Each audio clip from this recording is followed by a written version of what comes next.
Whoa. We should just stop the stream like right now because like you can't get better than that Yeah, intro. how do you beat the Move Your Fucking Feet theme song?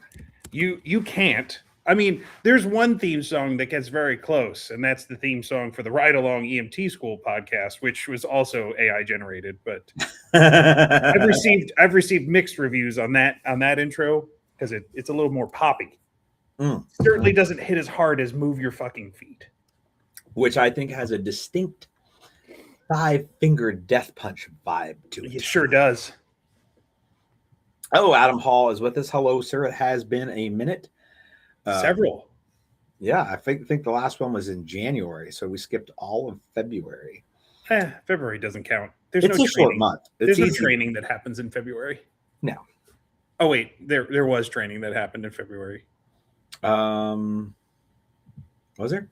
Well, you did. Wasn't your fish class in February? It was a study group. It was a study group. We had fun at that study group. We did. We had a fish study group. And was I it did. January when Aaron was up here? It was either January or February. He was up in Brookville. Yeah, I went to that too. Mm-hmm. And I held the inaugural day zero first aid for 0 point training in February as well. Yes, February 28th. I was there for that as well. You were. You got some training in this month. Indeed. Or last month. In addition to the main topic of tonight's live stream, we did that in February. Wait, that was March. No, that was like the first week of March. Yeah. I forget, like it's already like the middle of March. The Midwest road trip. The Midwest road trip, which coincidentally also involved Midwest Industries, but we were in the actual Midwest. Right. Yeah. It's a misnomer, or it's almost like a too on the nose, because there were some other companies that were part of that trip too. Indeed there were. And we're going to give a little chit chat about all of them, I believe. Yeah. Let folks know what's happening with the cool companies. I think that's the big plan for now. We got some announcements to make. What order do you want to do any of this? And you want to do the class announcements first? Well, we usually bury them. Like they wind up getting towards the end of like an hour and two or however long we wind up talking. We should probably like do the date stuff first. Probably so. I don't know. That's my thought, because I'm so ADD. You and I are gonna get talking on like some random thing, and it's gonna all of a sudden you're gonna look up. It's like, hey, it's 9:45. How did this happen? And then it's like, we're gonna need to mention what else do we need to talk about? Stuff. I'm gonna open this. I'm gonna move it to a different screen. Whoop. Do that one. I have to maximize it. Well, that's way too small for me to read over on that screen. Oh, you got it on your little Elgato screen or whatever it's called? Yep. We're your teleprompter? No, the smaller one than the teleprompter. Oh, this even smaller one. Yeah. So we're going to move the picture of you and me to that. And then I will open this other one so I can read it. There we go. Perfect. Now, unfortunately, the one with you and me is so tiny. I don't know what's going on that. So we see each other's faces enough. We don't need to. Yeah. So we saw each other's faces for like 3 days straight, like without interruption. I have to admit, this particular road trip was the first time I could think I've been on a road trip with you where I didn't get ended up smashed into the same sleeping domicile as you. You got your own bed the whole time. I know. Well, there was one night we had to. There was a toss up. It was either you're crawling in bed with me or crawling in bed with Shindy. Yeah, I don't know how it is that you two didn't just crawl into bed together and I got left alone. And you're the one that booked the hotel room too, which is the funny part. Like when I do that, I'm like, hey, okay, so here's the rule. I made all the plans, so I get a bed. Like that's like standard. Yeah, I can't really argue that logic. I would have done it. I laid down and I was like, all right, people are gonna figure out the rest of this situation. Yeah, it didn't really bother me a whole lot either. All right, so let's talk about stuff happening this month in the month of March. March. Yes, I have two things, and I think you got some stuff coming up, but I don't know when. I don't remember. Yeah, I would say, it's starting to get warm here in Pennsylvania, Dude, it was like 80 fucking degrees. which to me always means training season. Like it's now training mode. We need to Yep. start gearing up. We need to start brushing off the target stands and the pile of steel plates and making sure we still have cardboard targets that haven't withered away in the rain. Yeah, I packed just this weekend. It was time for new target backers at the range. They are up and healthy. We actually have target backers where we normally put them on the back side of the dark range, and we have a couple on the side berm of the dark range as well. Oh, nice. Yeah, it keeps getting better every year. Yep. Capital improvements, if you will. Indeed, indeed. And I'm going over probably Friday morning to talk about which car is going to come later. And I'm also going to talk to those guys about maybe doing building up the other side berm. Would be good. Yeah, that would be good. Filling in that gap, or no, the so that we have a 270 berm, like Yep. yeah, Like a big stretch around.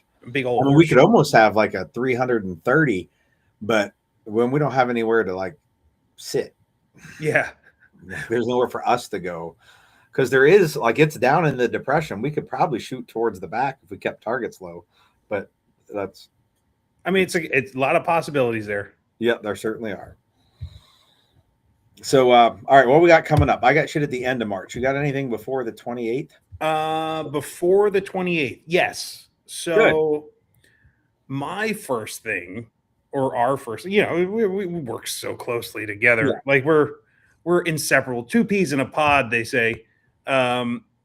We have. Oh, I'm in the wrong month here. So the 25th, I think, it's next weekend, basically. So the 21st and 22nd, I've got basic like nav weekend. Yes. So day zero land nav on Saturday, going through compass and map usage, introduction to navigation, and then half a day of getting out there and using the skills. Yep. And then cheat mode on Sunday, also known as day zero GPS. Yep. So that's which is a phenomenal class, by the way. Oh, thank you. It's just me putting together all the stuff that we've figured out over the last 5 years to 8 years, however long we've been going out in the woods and getting lost. Like I like this is the first time I'm offering it in a weekend, like back to back. And I think it's great. Like I'm looking forward to it, and I'm hoping that we'll get some signups for it, because it's the first time that we'll have it where somebody can get a direct comparison between, hey, fun foundational skills on day one and technology implementation on day two, where it can immediately like grow the skill set in a weekend. So yeah, I like that. Yeah. Because if you just do GPS and you don't have land nav as a background, you're missing something, and vice versa. Yep. Like they go so hand in hand. They mesh well. Yeah. So it's in San Francisco. Never mind. They dock together. So yeah, that's next weekend, the 21st, March 21st and 22nd. You can go find those classes on gozeropoint.com. They're live. They're ready. They're ready to accept. And they're on sale. They're discounted 10% right now. So, nice, very nice. And there's various discount codes depending on what groups you're in that you could probably use too. I believe I've heard of some of those codes before. So we got that next weekend. Then the following weekend will be the 28th and 29th. Is vehicle dynamics. It's a fun one. One of my favorites. It is. It's all like there's cool. It's awesome bailing out of a car, fighting out of a car, fighting around a car. The Bullet Lab has always got a special place. Yes. The Bullet Lab, you learn so much as to just how terrible cars are as cover. Yep. They aren't cover. There's very few parts of a car that may be considered cover, but generally it turns itself into it's almost like a bullet amplifier sometimes, where it's like you shoot it with one little bullet and on the other side comes out a whole bunch of stuff. Yeah, like we turned this thing into a fucking shotgun. I was going to give like a story of how poorly a car works for cover, even when you follow the rules of using a car as cover. But you know what? That's what the class is for. So yeah, exactly. Like I'm not the story is reserved for the 28th and 29th of next month. Yes. Or this month. This month. This current month. A couple weeks from now. Vehicle dynamics. And then the following weekend, which is the 4th of April, is the follow-on to that. We will do day 3 vehicle, where you can earn a dog tag. Some would say the hardest dog tag to earn. And then that night, we're doing a low light vehicle workshop, which last year was the first time we ran that. And it was awesome. Like, I totally enjoyed the shit out of that night vehicle workshop. Yeah. Yeah. Is that the one where we're doing, is that white lights? Yes. Yeah. I think the only thing we did with nods was filmed. We did. I remember last year, a year before. I can't remember. We did do a night with night vision and cars, and that was a lot of fun. Yeah. But the white light stuff is a lot more practical because, well, let's face it, we're probably not bailing out of cars with nods on. Like, I probably wasn't driving the car earlier with the nods on. Right. Yeah, probably. Although it would be really cool. We need to still have that study group where we get somebody who knows electric stuff, like the magician, like put attaching wires to things so they don't melt, to help us like put IR stuff on cars. That would be a lot of fun. Yes, they'll black out the regular stuff and IR the shit out of it. Mm-hmm. Yeah. And then be able to go back because, other times I like to drive around at night and on the roads and actually have headlights and shit. Yeah, a switch that could instantly turn the car dark and a switch to turn on IR lights would be just awesome. It would. I see our moderator is in the comment section. Yes. I haven't seen her in forever. I saw her like last week and I waved and she didn't even see me. Oh. Was out in front of the elementary school. I stuck my hand out the window and waved, and she turned right at the light and was looking like to make sure she didn't run into shit. And I was across the intersection, so she's probably had her eyes in the right spot. But yeah, I mean that's probably the thing you should be doing. But I mean, it's also hard to miss your car. True. Well, it's harder to miss hers. Yeah. Both are very recognizable. So that's the next big thing I got coming up. There is a cool thing in April, and then the rest of April's kind of off the board. There was some travel plans that got nixed. Yep. But we drew some stuff on to make up for the lack of travel plans. Yep. And if I can find the window, did I close that window? No shit, I did. I had some notes, very few. I did not take many notes today.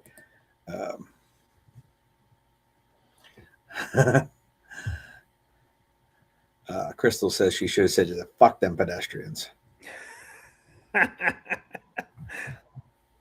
are many times I wish I would have said that. So on the 11th of April is study group 81. It was just added to the calendar. You can sign up for it. It might not actually be on the Tremas Dynamics calendar yet because I literally just smashed it in there on the website. And that is a Citizens Defense Initiative study group, which some people are just going to say, oh, so we're doing like a small unit tactics ruck through the woods. Pretty much. Sonny Pazikas, hello, sir. Hello, sir. While we're talking about April, by the way, and now that Sonny Pazikas is here, we should definitely throw a shout out to something that's happening down at Fort Honey Badger in April. Yes, all the cool kids. All of the cool kids. I believe, oh man, I can't remember the name right now. It's not like No Fucks Given. It's like something along those lines. I forget what the actual name is, but it's like Jay Gibson, Lewis, Sonny, Jerry, Jerry, Calvin. Like they're like all of our favorite people are teaching in a block of like 4 or 5 days at the later part of April, and I was scrambling to see if I could like shift my calendar around to make it down to Texas for that Yep. class, because we were supposed to go to Texas earlier in the month, and then that popped up, and we're like, oh, well, maybe we could go to that. And then we canceled the first thing, so we it was almost like we were going to be in Texas for like 3-4 weeks, like all of April. It was like, screw it, we'll just live in Texas. Yeah. We get a big hat and a belt buckle and everything. But yeah, I don't now I have like that class that I have that same weekend. I don't think I'll be able to cancel it. So Yep, agreed. Like the shit just never works out. No games. No games. I didn't know Tim was going. Yep. Tim, Jay, Jerry, Calvin, Lewis, and Sonny. 6 days of training, April 25th through the 30th. It should be glorious. I mean, there's no way it can't be. Like it's like a greatest hits album. Like it is. Of trainers. Yeah. When's Aaron coming up here? Okay, so Aaron May? Little is coming up here to the Allentown area. I have a location booked. I just need to get some mats. So if anybody has a lead on some mats that are portable to like a hotel conference room type of thing, please let me know. Or know how to get some. He is coming up here at the end of May. It's like the last weekend in May 30th and 31st. Yeah.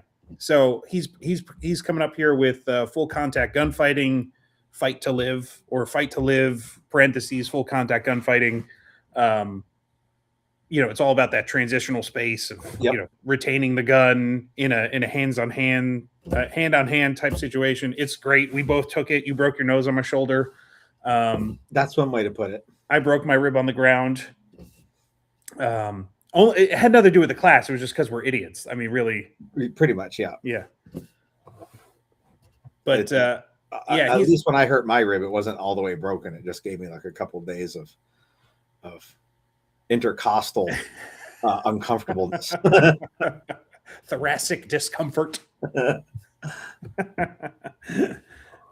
Tim has a van full of old mattresses. Yeah, but they're not hygienic. No, I mean, it's also they're probably evidence.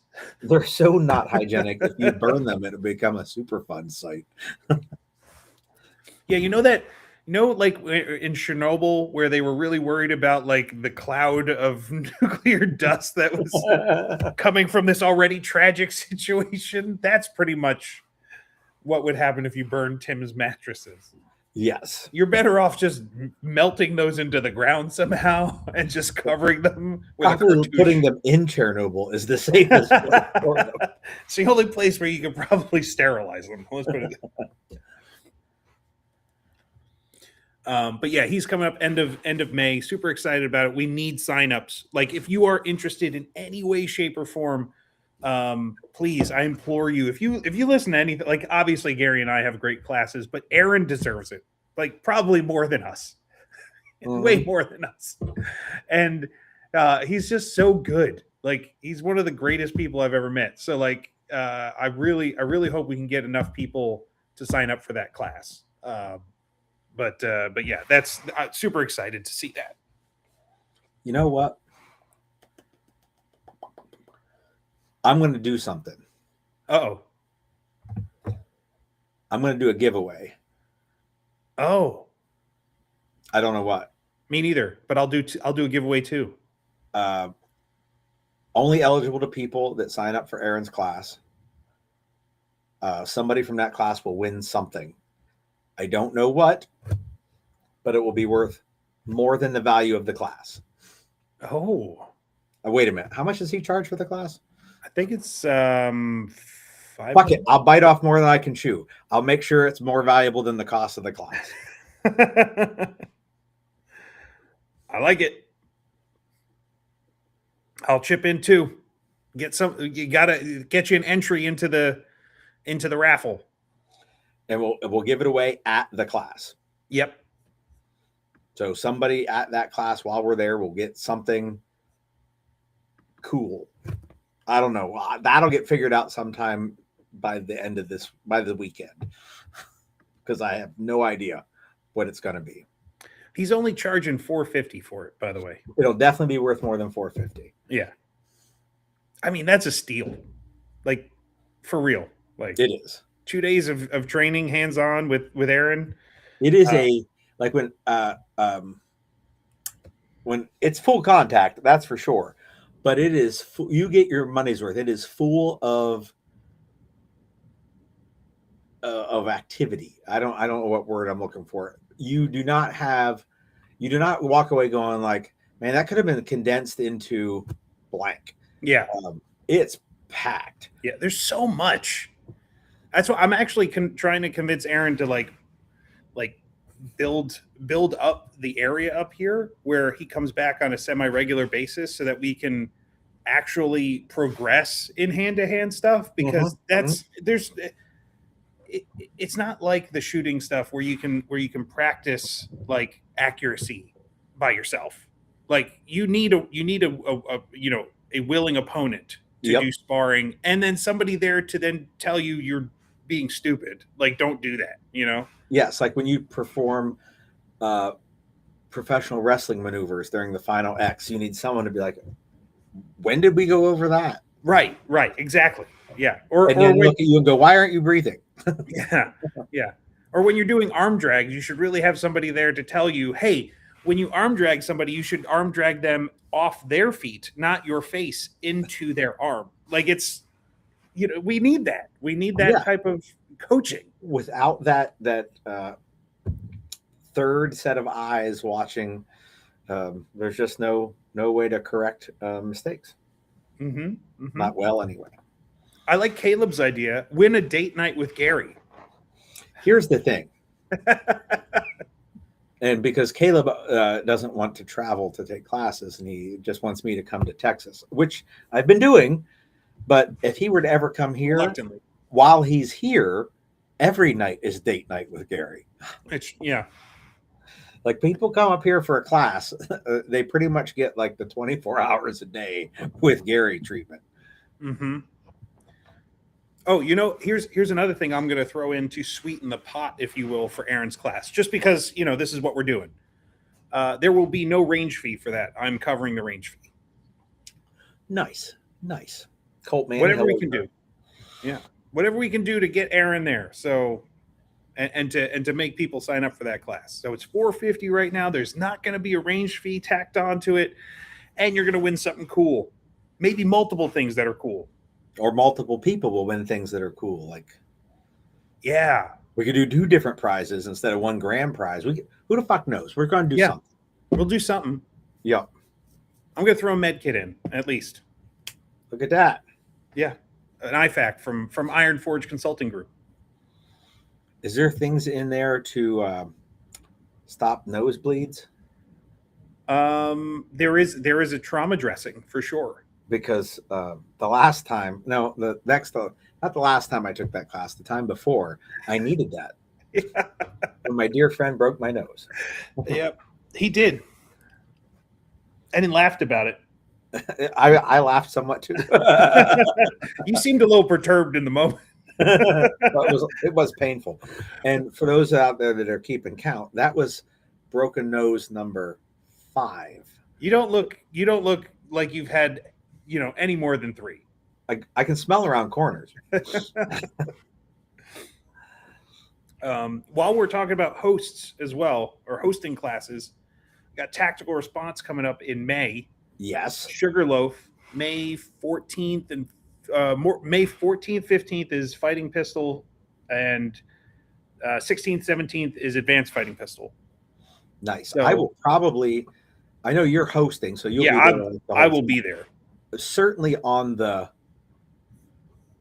Probably at least once each class, I'll swing down, and I haven't seen Joey since like shot last year, so Yeah. I definitely got to swing down so I can say hi to Joey. And we're probably going to hit dinner at some point too, Yeah, because at that you place. can't have it's hand in hand with training. Yep. You train through the day, and then you go have dinner with the fam. Date night with Gary, as some Yeah. people call it, and the with Gary can be with whoever. But that's what we do around here, and that's something that we pretty much picked up from James was, well, we're here and we got to eat. Y'all want to go to dinner? It probably started as a very innocuous, just practical thing, like, hey, we're gonna go eat. But it became, I don't know. To me, it's like it's the like thing about training that, okay, granted, you're taking it for the class. You're not going to go to a class just for the sake of the dinner, but it is integral to the culture of what we do. Like the camaraderie, the after class conversation, like the recap, the what are we doing next, who's teaching cool stuff, it all happens Yeah, at the dinner. and it's weird. There are training organizations out there that don't do that, and I'm not a fan of not doing that. I mean, I get it. Like Yeah. sometimes, like, hey, we're teaching another class in 2 days in 5 states away. Like as soon as class is over, we're rolling out. Mm-hmm. I get that kind of thing, but most of the time, there's some way to facilitate some after hours time, whether it be like on a different day, like the day before, on a 2 day class, like you do that on Saturday and not on Sunday. But for me, I'm a big fan of as often as we can do that, we're going to. Yeah. Because I know when I travel for a class, there ain't no way that I travel all the way to Paducah, Texas, and I just want to sit in an Airbnb and watch TV. Oh no, not at all. That's not a thing. There are good people there and Caleb, and I just figure that as long as I'm there, I might as well go hang out with them. Yeah. Caleb actually is the so what's his name in here? Oh yeah, Caleb Kirkus 194. So it's easy to tell that it's him. He is the mastermind behind Move Your Fucking Feet. Oh, he did the He's the intro. guy. Yep. Oh man.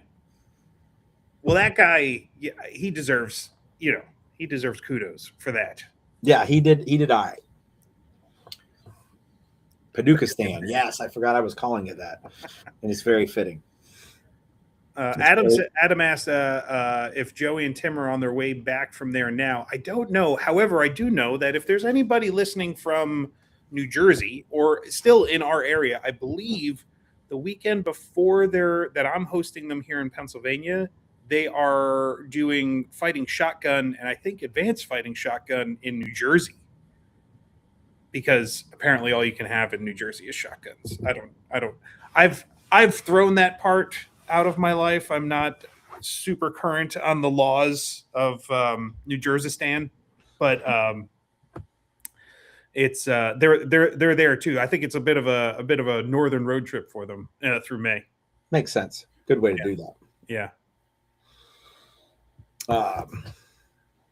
All right, what other classes you got coming up? I know you got some stuff, some day zero stuff that's like I do kind of new-ish.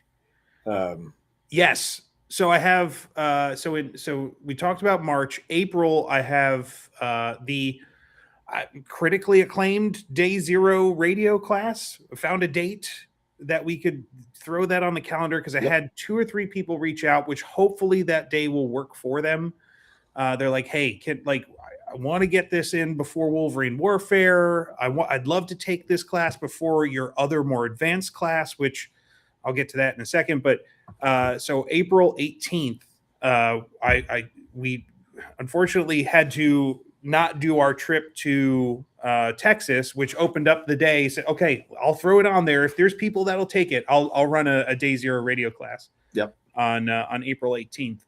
I will be there for that as well. Yeah, I love teaching that one. It's probably the one I think I've done it probably over a dozen times now in the last 4 or 5 years, and it's real. I think that's probably the smoothest class so far. It's like it comes together quite well, and we're going to be holding it down in the Allentown area again. and that's my hometown area, so it goes pretty well because I know all the spots and little sneaky places, and I know how to challenge the students pretty well with some terrain, which is Mhm. obviously the biggest challenge to radio itself is terrain, and that is the theme really of the week after, where I'm holding the first class of the Ascension series. So part of the whole 0 point training thing is the intro classes. I don't intend to have progressions of like a lot of classes for students to stick around with 0 point, because the thing that I really want to do is like bring as many people in and then help them and shepherd them to my homies that teach really cool stuff about more particular topics. Radio is one that I feel confident enough to go, okay, I can help people focus on some stuff a little bit, and so that's the first one I'm kind of holding an advanced class in. So that's 0 point radio ascension is April 25th and 26th, and I've got 3 students in it so far. Hopefully we'll be able to bump that up so it'll be there, and then it's really about tackling the challenges of terrain and distance and all these kind of other challenges that we face with radios. Which really, all those fellas that the following month are going to be at Wolverine Warfare should be like just piling into that class. I was Because I hoping, saw so many radio problems. yeah, like there's a lot of things that we're tackling in that course. So distance is one of them, distance and terrain, and then a lot of the advanced stuff, which to me is like bread and butter for those that are really kind of embracing that Wolverine warfare mindset of comsec planning, the things that you just don't have enough time to get to in the very first day that you're going to learn radios.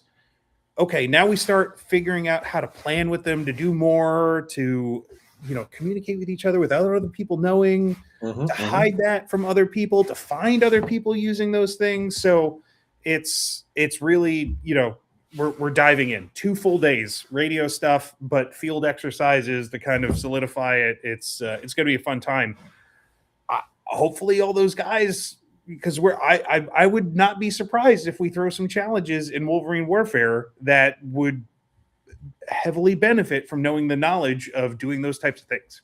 Yeah, I certainly expect that to happen, especially since we have I don't know what word I'm looking for, updated, expanded the instructor cadre for Wolverine Warfare. So last year, the plan was to co-instruct between Jay and I, and then to have some, I would say, AIs, assistant instruction from you and Jonathan. And then fucking Calvin showed up, so we just kind of mixed him in there in the chop suey that we had. But this year, it'll still be all of those instructors, but everyone sharing a full share of the load. So more devious stuff from all of the instructors. So not just like Jonathan had his block, and then he was a student. You had a block, and then unfortunately, like took a smaller role than what you probably deserved. So now I'm like, oh well, fuck it. It's just all of us, and we're splitting the fucking pot up, better, and everybody's got full headline billing, which means if you're the radio guy, you should come up with some things that push them to use radios better. Oh, it's going to happen. There's going to be some challenges and probably some key information that they will not receive that would maybe make their life easier if they were, I don't know, going to this class. So, and what's weird is I remember after Wolverine Warfare, or during it, and right in the aftermath and like the debrief, people saying there were things they wish they had planned better. And so all those things that people mentioned between Wolverine Warfare 1 and Wolverine Warfare 2, we have had classes in so that either later in the year last year or early in the spring this year, so that they can, those things that they were like, I should have done more of this. Okay, well, we will give it to you. You just have to come out and do it, such as radio and navigation. Those are two big ones. It's weird that I harp on those a bunch, and everyone struggles with them, and then says they wish they would do more.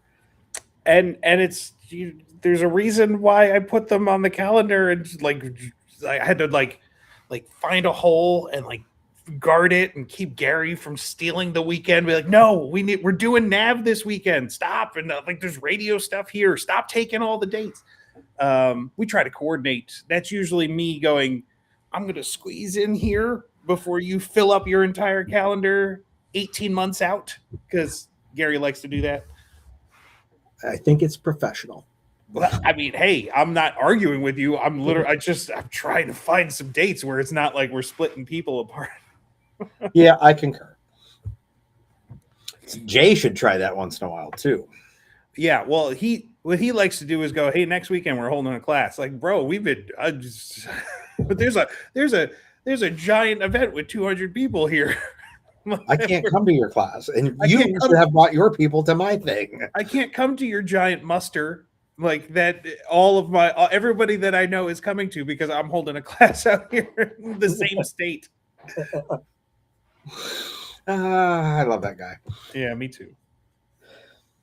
All right, so you got the 2 radios coming up then. Yep, end of April. And end of April. Well, 18th, the weekend of the 18th, and then the 25th, 26th. We got radio stuff. It's radio month. In April.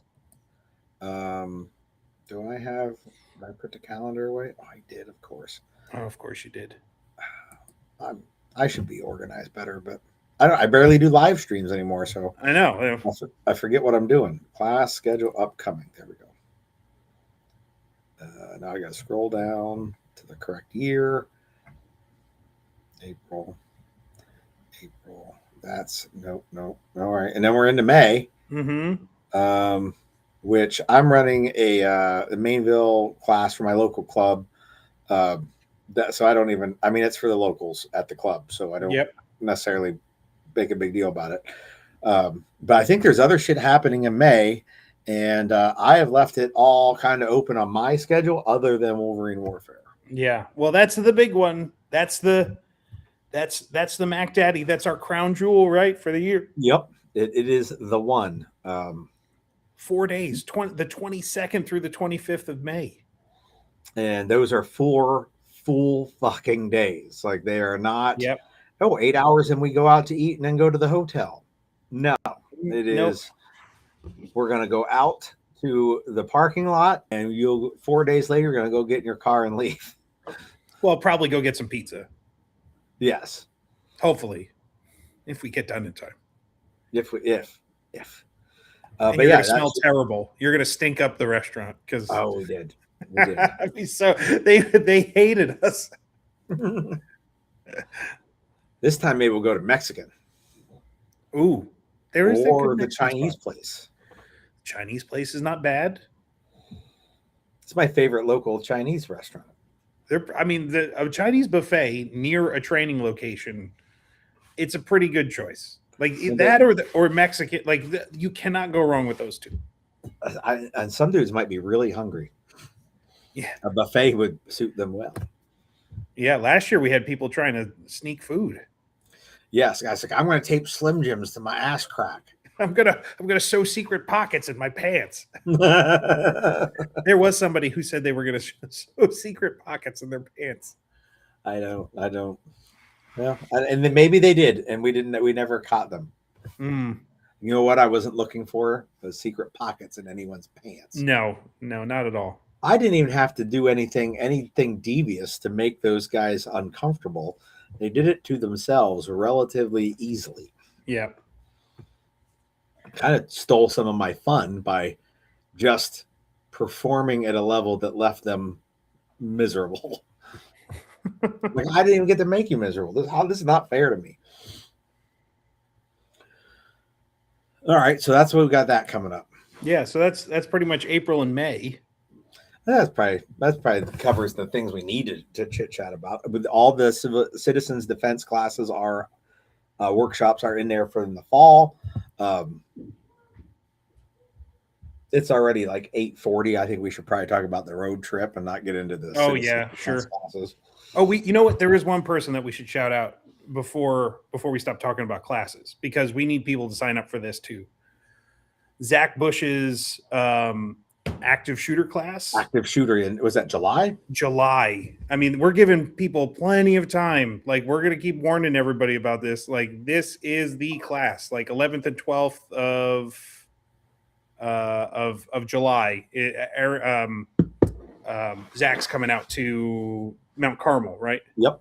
And Yeah. there's classroom portion, live fire portion, and Zach always, like, everything but shotgun has a force on force component. I've not taken the class, so I don't know how much the mix is of those things, but there will definitely be all of those things. Yeah. So we don't have to go super deep into it, because I'm sure there'll who knows, but hopefully we'll have another live chat before that, or live stream, whatever, live chat, The chat, live chat, which was a typo way back in the day. way back in the day. It's stuck. Name. But yeah, like if you're marking stuff in your calendar, listening to this stuff, just make sure you put July 11th and 12th on your calendar, because Zach's, I've heard just great things about it, and I got a little bit of a portion of his lecture for the active shooter series, and it's great. Like, Zach is the person I want to learn this stuff from. He is so passionate about the subject, and he is so skilled at the skills that he lives by, because like that's what his everyday job is, preparing for an active shooter. Yeah. So yeah, absolutely. But yeah, sorry to disrupt. I just let's talk. Like, definitely we should talk about the road trip. Yes, the road trip, which will come into a little bit of force on force. I guess we'll probably do we do it in chronological order, maybe. Sure, why not? So first place we went.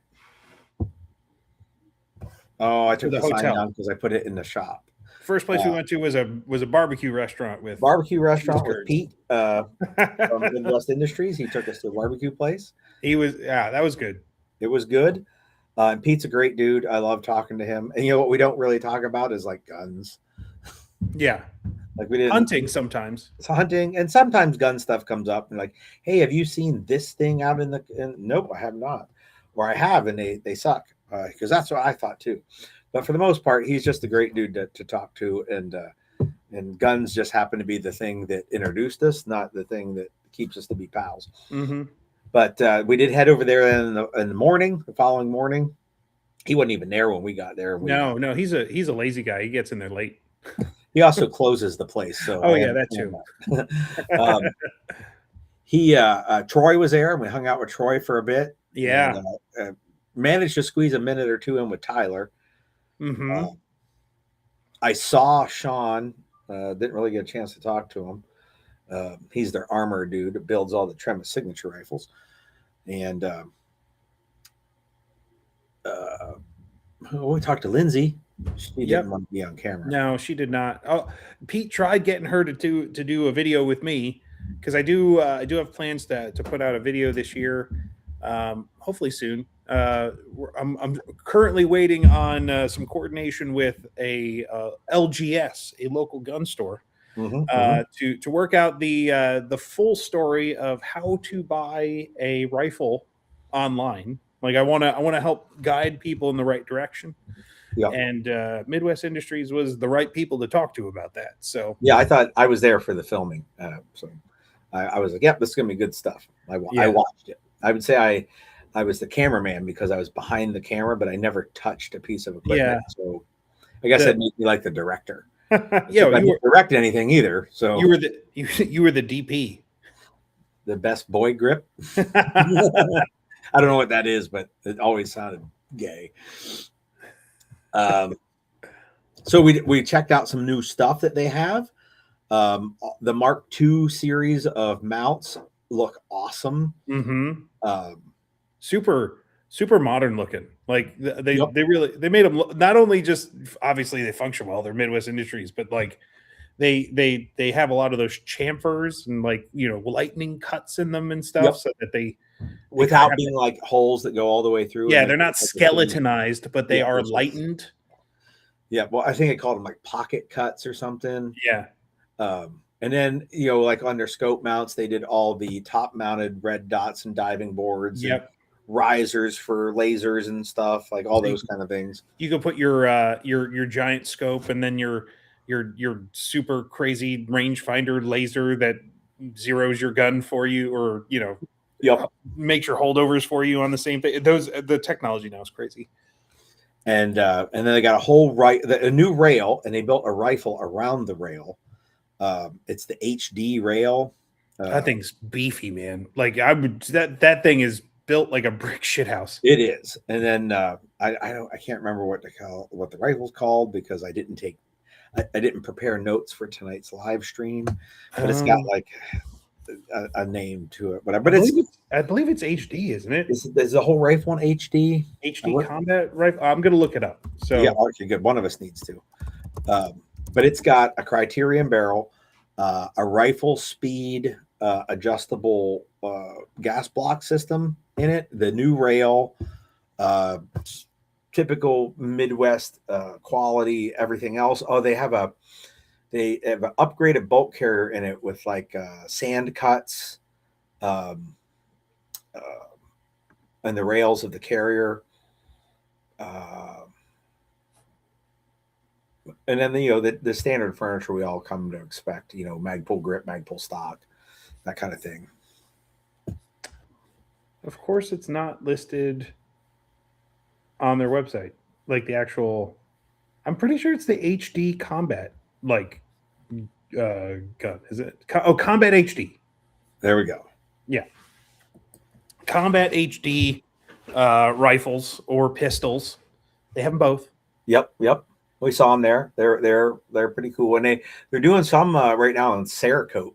Yeah, like a roadie brushstroke, and they look cool. Yeah, I wish I could show it, but they'd shut the stream down and stuff. Yeah, YouTube at least they would. They're stupid. Yeah. And while we were there, we went up to that. I alluded to the other thing, Criterion. We went up and had lunch with Mike at Criterion, which was just such a good time. That guy's so that was the first time I got to see the Criterion factory. Yes. Mm-hmm. And we didn't spend a ton of time in there, but just walking in there going, oh, I love seeing industries that I have never looked at before. And like the tooling, the I don't even know the terms, all the milling and the manufacturing and all the stuff that's happening in that room. I'm like, I don't know what any of this stuff is. I could spend, days in each station in here just being fascinated by all the stuff that they're doing. And at the end of the day, they're making, a relatively simple item, but it's like the core of what everything that we do in firearms. Like everything starts with the barrel. I caught your pun there. Yeah, the core. Yeah, their top of the line barrel series is the core series. For those of you who didn't catch the pun, yeah, there's a core series barrel on the Tremis signature rifle has a Criterion core series barrel. It is the heart of the gun. Yep. It is not the only gun I own with a Criterion barrel. I'm a fan. So we did lunch with Criterion, and we went back to Midwest and got some more of the footage that we needed. And we got to hang out and see a fully up-armored Humvee with a 240 Bravo mounted in the turret. Yeah, that was unexpected. Yep. Always something new to see at Midwest Industries. I just didn't expect it to be that. No, a customer coming in to pick up their 240 Bravo closed bolt, fully automatic version. Yeah. To mount in their fully up armored Humvee. Yes. That has bullet damage to it. Did it? I missed that. Yeah, there's some spots on the turret where it had been shot, most likely with an AK when it was that the up armored kit was overseas. Yeah. The things you see, it's amazing. So then we made a trip to Ohio. Next day, we went to Unit Solutions. Yeah, and that was So I tested a Unit Solutions rifle a couple years ago, uh, right when I started running fish. They sent me one for T&E, and I really liked it. The problem was I was $10,000 invested into UTM within the previous 18 months. right.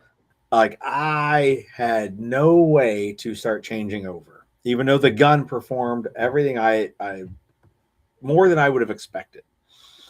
So I kept in contact with some of the guys there, and like every year at SHOT, we'd stop, we'd chit chat, and then I finally picked up a unit rifle, Unit 4, and then 2025 SHOT Show, we got a sneak peek at the Unit 9, Yeah. and we each got one of those, Mm-hmm. and took that to the fish study group because that's right when I got it, and it it does exactly what I want it to do. It is I am okay replacing all UTM and Sims with a Unit 9. All of those perform better than an airsoft gun. Mm-hmm. I have no problem. I actually like the Unit 9 more than any of those because you can put non-marking rounds in it and fulfill the super affordable airsoft option. Yep. And you can put marking rounds in it, and it is not as that cheap, but it's still like 18 cents a trigger press, which is 1/5 of Sims or UTM. Right. And So it's it's reasonable for a regular training regimen to yeah. be able to afford that. So we have amongst our core group of people like a half a dozen of unit guns, and we're going to be leaning on them more in training. And everybody that isn't me that owns one said they have no problem bringing their guns to classes and study groups and hot swapping them out to people so that we can get reps in without me having to invest fucking thousands of dollars again. Right away. I'm going to keep adding more stuff, more pistols, more rifles, more magazines, to the armory, for lack of a better term. I just didn't want to invest all of it at one time like I did with UTM because that hurt my soul at like the cellular level to spend that much money. It wouldn't have been so bad if they didn't turn out to just like totally, fuck us in the end. Yeah, that's the words I was looking for. Like it's just like they don't seem to care at all about the the consumer market, the civilian world, which is all we care about. And so it's just like it wasn't like I know it's small potatoes, but like when a company that has government contracts also cares about the people like that those government contracts are supposed to serve, that means everything. Everything. Because why else are you doing this? Like and like I appreciate that unit went way above and beyond to get both of their tools classified as non-firearms. Yep. So it basically takes all the easy avenues for the government to regulate them out of existence and got rid of them. Yep. Which is in theory what happened with UTM, that they got regulated out of our existence, even though that's only partially the truth. Yeah. Unit just went above and beyond and said, nope, we're going to skip their ability to fuck us. So Adam, the UTM did start selling to civvies again. No man marking rounds are available to civilians. They got rid of all of their professional training organizations because I was a PTO with them. I cannot buy direct from Unit.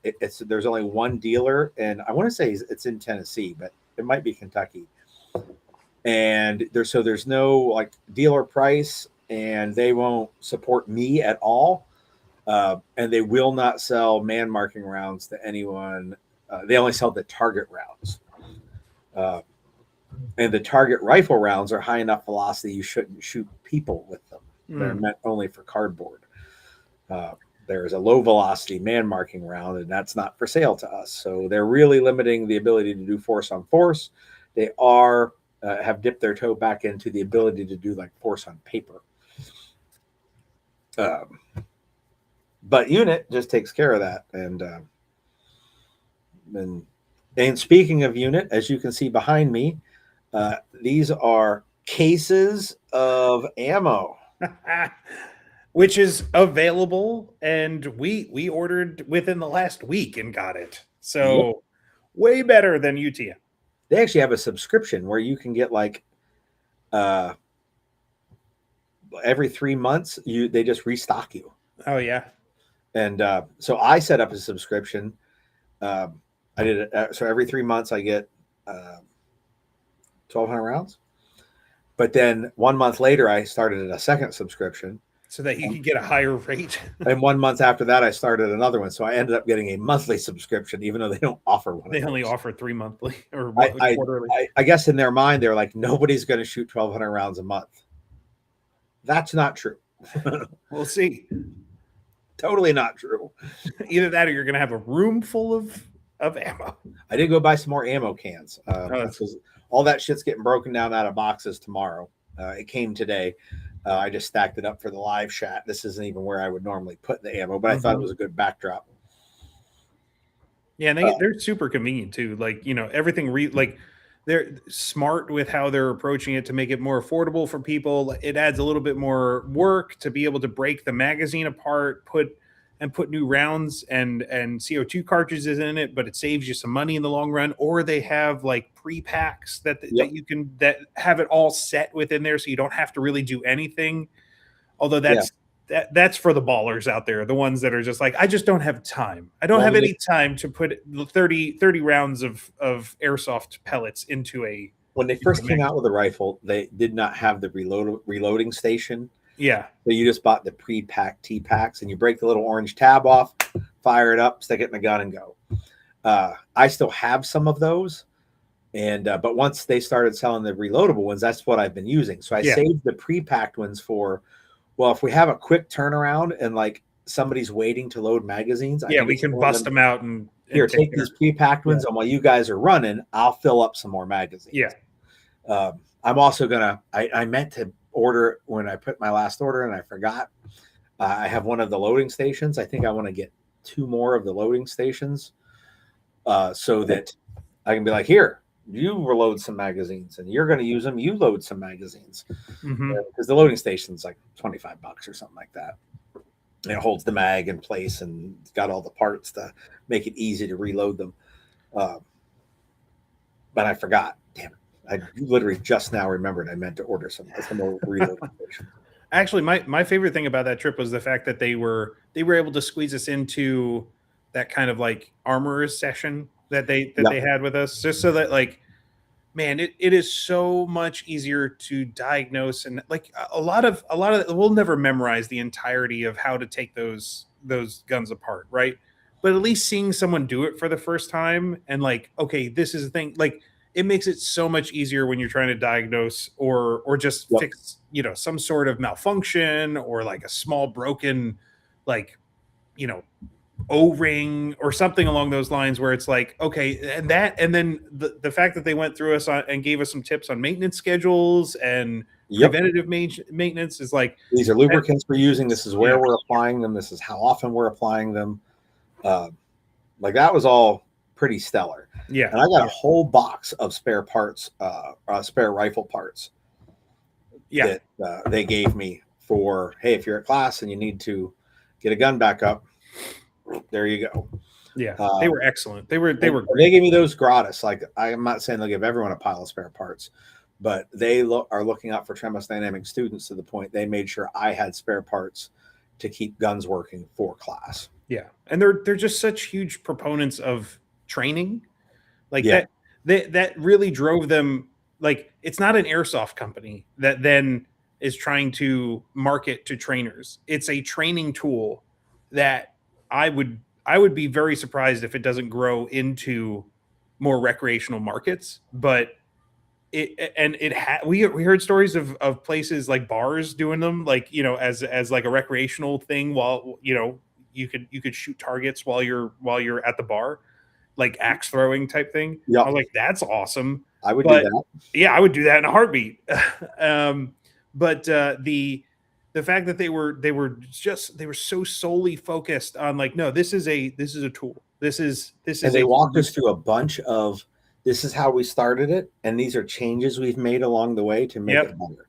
Yep. And like, I appreciate that, whether it was from how to make the gun run better for me, how to make the gun more affordable for me to run, how to make it more efficient for them to build the guns or build the magazines so that the cost could come down for me. Like, all those things were like, they walked us through, different phases that they were at. And they actually talked to us a little bit about some changes they might be making and asked our opinions on them. I won't go into those, but they had some newer things set up in the photography room when we first went in. They asked this, A or B, which would you, what's, best I can tell you. They didn't make us sign an NDA, but they also didn't tell us we could talk about that. Sure, so, yeah. And I do take some level of enjoyment when I know things that people out there don't know. He really does. Hey, if you see Glock factory 15-round Glock 48 magazines come out this summer, remember, I've known about it for longer than you may have heard about it. Hint, hint, wink, wink. But yeah, so they were super cool. And then we drove home. Yeah. We were going to stop at Mantis, and we did not because my contact there, Rich, he had surgery on his hand on Friday, and we were going out on Monday. So that kind of put the kibosh. Not a lot of recovery time. Yeah. He's like, I can't even drive into the factory. And I was like, all right, it's cool. We'll just skip it. we should have just showed up, wherever he was recovering and just annoyed him. He did say, you want to come to my house? Well, I mean, it's going to eat into our time frame. So if we're going to stop, it should be for business and not just to hang out with you. Although I do love Rich, so he's a fun guy. He's fun. I like him a lot. So yeah, it was a pretty good trip, and saw some new stuff from Midwest, some new stuff from Unit. I don't think Criterion's got anything particularly new. They are just pumping out fucking barrels, though, like in numbers.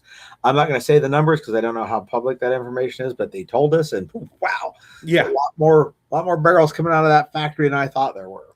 Yeah, I mean, you don't have to innovate every day when you're probably putting out some of the best, like, manufactured items that's going into dozens, I'd say, different brands of guns all across the industry. Like that, they're the gold standard, And they make so many barrels for so many OEMs that there's a decent chance if you buy a gun and it's not a cold hammer forged barrel, there's a chance that Criterion made it anyway. Like that, it's a Criterion under the hood of whatever brand it says on top of it. They do not make cold hammer forged barrels.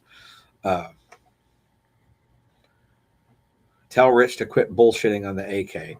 So I talked to Rich at the Great American Outdoor Show in the beginning of February, or the first third of February, like the 11th or something like that, 12th. And this is what I was told, like, real soon. Like, bro, real soon. That's how it was pitched to me. So I guess real soon. I also know that a different model of handgun jumped in front of the two SIGs that are on their way out. A different manufacturer, clone of a different manufacturer. It'll still be Mantis, but how the first three look like Glocks. Actually, they look more like Shadow Systems than Glocks, but because Glock's fucking retarded about using their name anywhere. And then on the back of the box, I don't have a Titan box up here. It shows a 320 and a 365 XL on the back of the box with a model number. Apparently, another gun is going before those SIGs to be released. It was at the Great American Outdoor Show, but I also have not been told that it was okay to mention what that brand was. But it is European.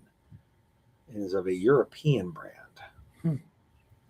When we're done, I'll tell you what it is. I forgot to mention it to you in our conversation. Yeah. There are first wave holsters available for this model, if that narrows it down. Oh, little hints. So yeah, it was a pretty good road trip, and cool I had a companies good we time. got to see with or hang out with, and more of their products to use and display and that kind of thing.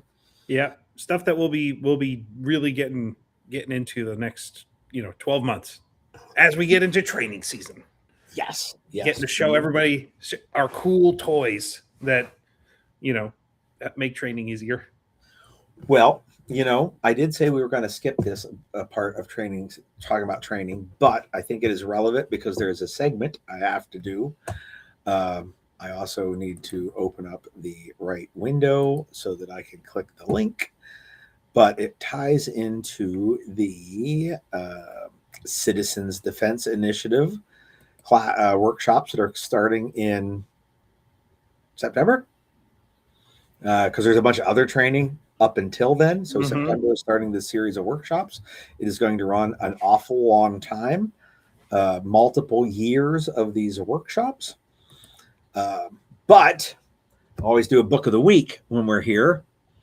And the book of the week this week is, let me cut and paste here for you. One fish, two fish, red fish, blue fish. Or, what is that? The Dr. Seuss book? That's too complex for some of these guys. And I'm colorblind, so I don't understand it. So there is the name of the book. It is the Special Reconnaissance and Advanced Small Unit Patrolling book by Ed Wolcott.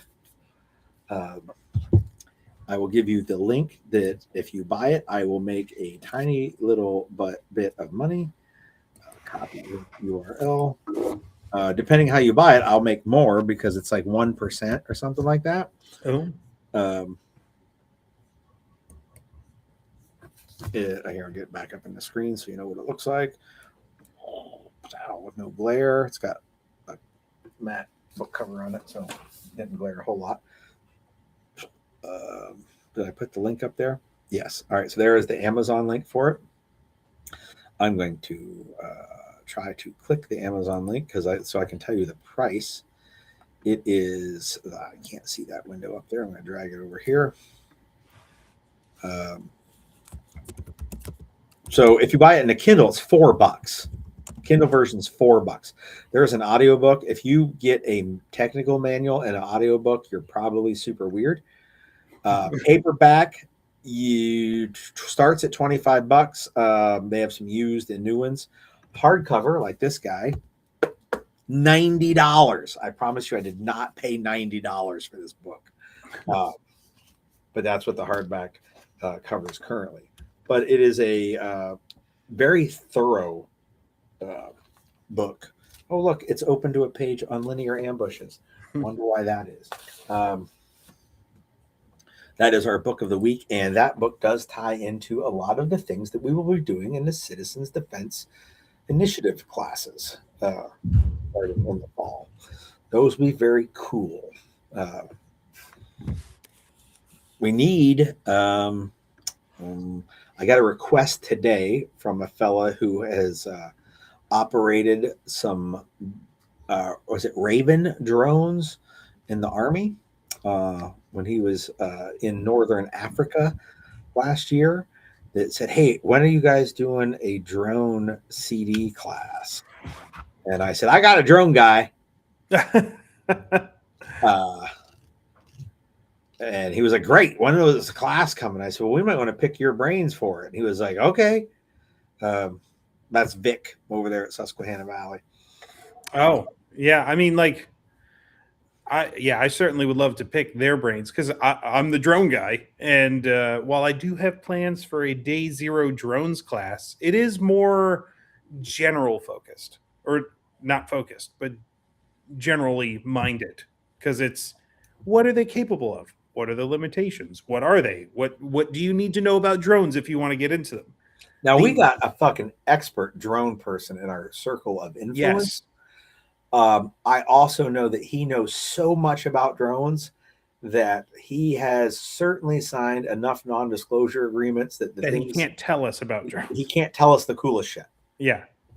Yeah, and that's the fine line that we dance, because like you can have a general knowledge of like drone aviation and what they're capable of, and I mean, but once it starts getting into combat applications and like tactical applications of drones, it's The there's experts start be gatekeeping a lot of their info. yeah, and while there is a huge advantage to knowing how to use drones for things like reconnaissance or situational awareness, that's where I think there is a lot of promise, but not so much in the hey, we're actually in combat, like we're actually in a hot zone where people are looking for us or we're looking for people. That's when signals stuff gets way more important than the drone itself, because then it's giving away your position, people are looking for that, there's radio signals involved and all this other stuff. But in the general, like, hey, things are weird, we're not in like a you know like what's the term, a state actor type situation Yeah. where we're go like it's like people against the state or a major army. If it's just like it's kind of devolved into riots and or civil unrest. And like those state actors and those type of they have budgets that, like when Yeah, they're talking drones, the basic idea of how a drone works is the same from the local one you get for $12 from Sharper Image, uh, all the way to Predator drones. You fly them around and they're controlled remotely and you can see through them. yes, Like those principles, kind of the same across the board. But the big guys' budgets kind of fall two ways. The drone is so expensive that it's a platform for launching munitions off of it. yeah, People don't have that budget. Like no, people don't have the budget to launch a $40 missile off of a drone. Um, and then the other side is, well, the drones are disposable, and we're just going to put hand grenades on them and fly them into people. And people go, yeah, they're cheap. Well, they're cheap, except that those big state actors buy them by the 10,000s. right, So when you're like, oh, those things are only $1,200. Okay, well, when you buy 1,000 of them at $1,200, and then you put a hand grenade on it, which most people don't have access to as well, that becomes a pretty big bill. yeah. Bills that we're not gonna participate in, but at least seeing what the drone can see, I think that's a big understanding for folks to go, oh, And I'm digging. that's just the kinetic side of drones, because there's a whole reconnaissance side of them too that is also prohibitively expensive for the average person in terms of optics and imaging platforms and payloads and like electronic warfare and monitoring and all this other stuff that like people just don't even generally think about. um there's so much, but like it's so unattainable from like a practical standpoint that it's like there's a limitation to technology. And then if there is if you do need to go up against somebody with that level of technology, then it's almost like the only answer is to completely eschew the technology and go old school to then try and thwart technology. So Yeah. it's not about like you'll never outspend the the tech budget, let's put it that way. But there's a lot of stuff that can be utilized from a situational awareness standpoint, and you can use them pretty effectively for pretty simple tasks like figuring out what's on the other side of the hill, like is really really It's, important. it's much more efficient in all aspects than to send two guys over that hill. Yeah, It's safer for everybody involved, and it's cheaper to replace a drone than a person. and way faster. Unless you're China, they probably like, wow, we got so many people, we can throw them away too. Yeah, like just generally talking about a situation. Say you're in a valley. Oh well, we want to see like what is the terrain like on the other side of this hill. Well, it'll take two guys multiple hours possibly to hump up the hill, even if you're not in a defensive situation. The drone doesn't even have to fly over the hill; it just needs to go high enough to see over it. So Yeah. like, it's incredibly effective at giving you view to things that are just not typically in your Yeah. sight. What does a whole drone setup weigh? It's like 450 grams. Like, So, like, I mean, controller, oh, case. it's, Um, I don't know, 8 pounds maybe at most with all the so batteries and stuff. If you you want to could hump all of carry it. 8 pounds for the whole day and avoid lugging your 200-pound ass up to the top of a hill. Yeah. It pays to carry the 8 pounds all day. Yeah, and that's with a lot of stuff, with like a Pelican case and stuff. If you have oh well, I'll just grab the drone and a battery and a remote, you're probably like in the very low, like what you 1/4 of a rifle. Let's put it Yeah. that way. Yeah, I two certainly magazines, two. probably less than carrying that Starlink around. Yeah. Well, they're not small, but they're also not meant for like humping type things. It's like that's a static location tool, like, which is really good at its job. Both of us have a Starlink Mini setup. I bought mine specifically for like field use. Yeah. It's all camouflaged up and set up to be able to use, hiding in a ditch, just to have comms via satellite. That also, because I can send text messages via satellite right now, but the ability to have to send images over the internet and more information than I can make phone calls over the internet. Yep. And that Starlink is not, it is small enough to hump around. Sure, for sure. Especially the way your little setup that you have, which you should totally bring that to 0 Point Radio Ascension, because that'll be one of the talking points. Absolutely. Yeah. We could both set ours up in different places, and that might be part of the plan. I'm down. I'm totally down for that. I'll be a great AI for that. I try hard to be a quality assistant whenever you do radio stuff. I've only missed a few of them, but yeah, and you're very greatly missed when it happens. Yeah, because then you got to use Max. Yeah, which could be hit or miss. Max, remember that conversation we had? There is nobody better at finding hidey holes than you, I will say. I am pretty good at that. Yeah. I've never been here before either. I will go find somewhere to hide in a pickup truck. You will hide the whole pickup truck effectively. So Max came to study group last weekend. We had a rifle study group, carbine study group, and did some live fire stuff. And the weather was nice. And Max got there early, and he helped me screw up all the new target backers. He said, "Hey, do you need some of these cardboard targets?" And I said, "Yeah, sure." I said, "There's a pile of them in the back of the truck, but they're all from the fish class. So if you see any ones that are marked with like north, south, east, west and have numbers on them, I save those for fish. So don't bring those." He said, "Got it." What does he bring over? North, east, and west as part of the pile that he brings. And I was like, "Hey, Max, remember that conversation we had?"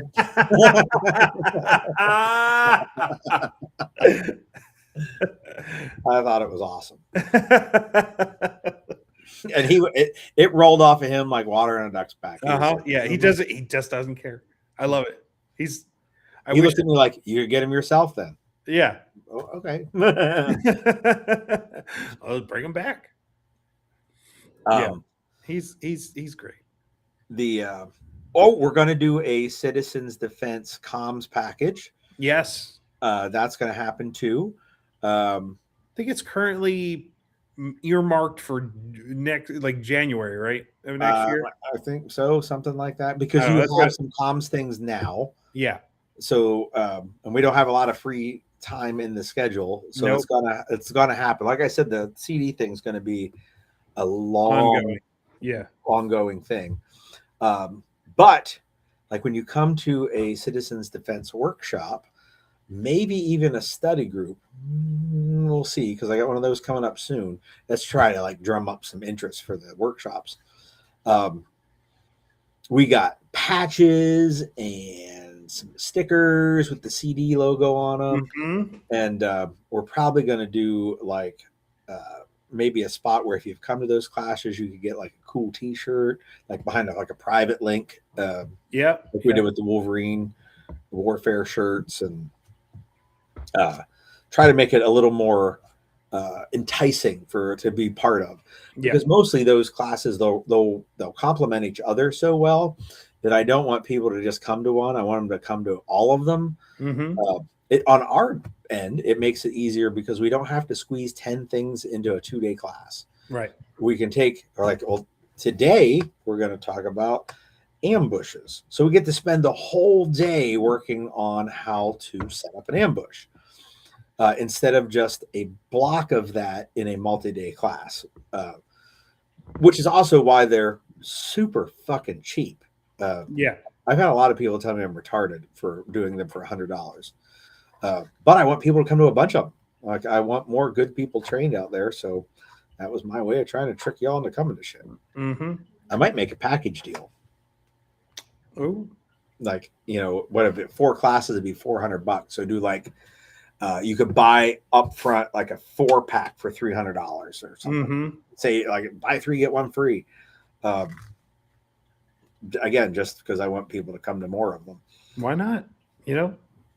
I mean, I want more good people out there, and these are skills that, as I look around how the world is at the moment, I'm like, these are like, you might be great at shooty stuff and a quick draw with a split time of whatever is good, and that's awesome. But there are people all over the world right now who really wish that they had teammates who understand how to work together as a unit, right, and didn't learn that themselves.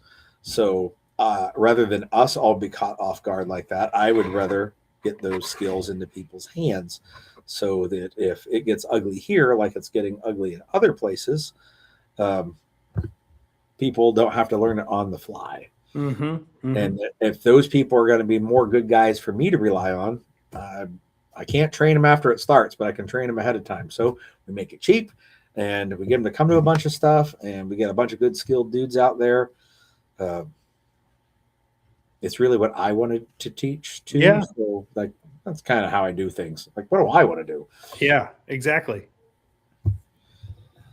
Yeah, we did squeeze in the talking about. Yeah, this is defense initiative.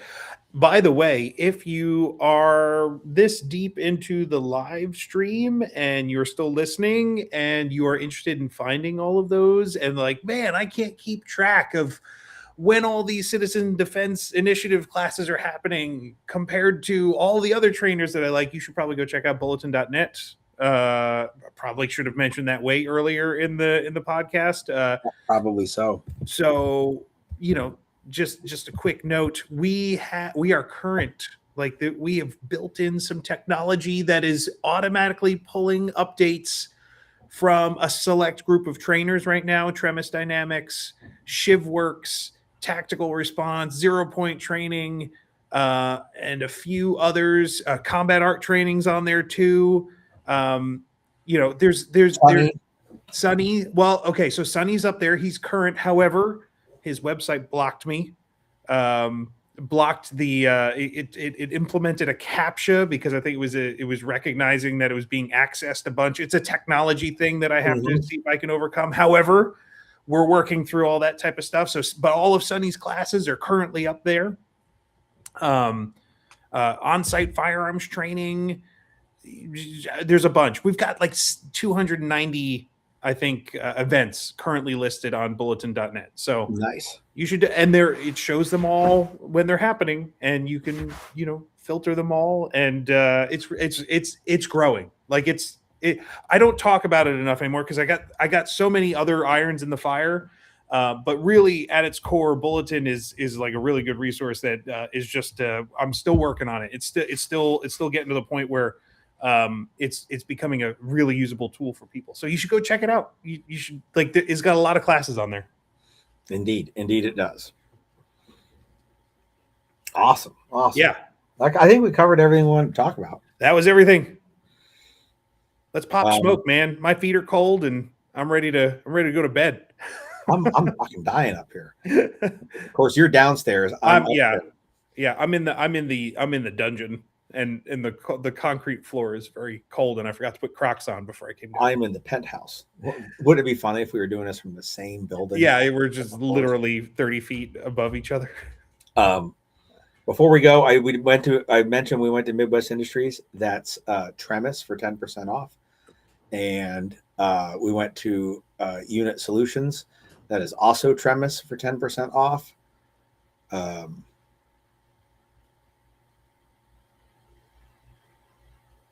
And our sponsor for tonight was Ammo Supply Warehouse.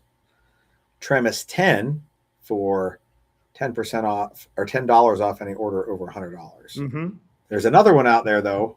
Yeah, you can use Bulletin 11, which is $11 off any order over $100. Indeed. Really eke out that savings, you know. And we don't really care which one you use. Save the extra dollar. It's fine. Becker sponsors the Liveshat regardless of whether you use the coupon code. True. And if you just buy stuff from Becker, I'm happy. I don't care if you use my code or not, as long as you're buying shit from them. Yep. So with that, I think we could probably sign off. What do you think? Let's do it, man.